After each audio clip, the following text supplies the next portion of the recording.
وہ تین ایسے کون سے لوگ ہیں جن کی قربانی قبول ہی نہیں ہوگی؟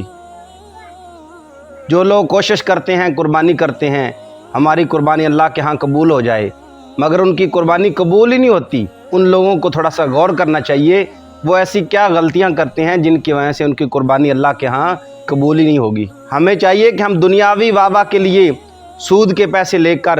اور ادھر ادھر سے لوگوں کے جناب حق مار کر قربانی نہ کریں۔ قربانی کرنی ہے تو اللہ کے دیے ہوئے رزق سے اور حلال رزق سے کریں، اور نیت بھی اچھی رکھیں، گوشت کی نیت نہ ہو اور دنیاوی واہ کی نیت نہ ہو، صرف اللہ اور اللہ کے رسول کو راضی کرنے کی نیت ہو۔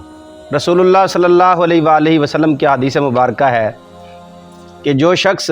قربانی کا ارادہ کرے، اس کے پاس ایک جانور ہو کہ وہ اس کو قربانی پر ذبح کرے گا،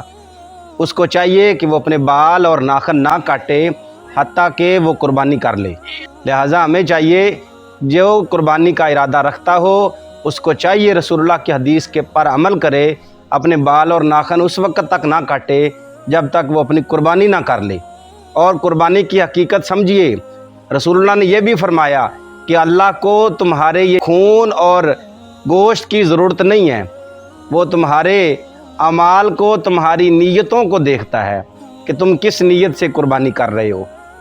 ایک آدمی قربانی کرتا ہے اور وہ شرک کرتا ہے، جو آدمی شرک کا مرتکب ہے اور وہ قربانی کرتا ہے تو اس کی قربانی بھی اللہ کی بارگاہ میں قبول نہیں ہوگی۔ اور دوسرا وہ آدمی جو آدمی سود کے پیسوں سے قربانی کرتا ہے، یہ سودی نظام سے جڑا ہوا ہے اور اس سود کے پیسے لے کر قربانی کرتا ہے صرف دنیا کی واہ کے لیے، اس کی قربانی بھی اللہ کے ہاں قبولیت کا درجہ نہیں رکھتی۔ اور تیسرا وہ آدمی جو بالکل تندرست ہے، ٹھیک ہے، اس پر فرض ہے نماز،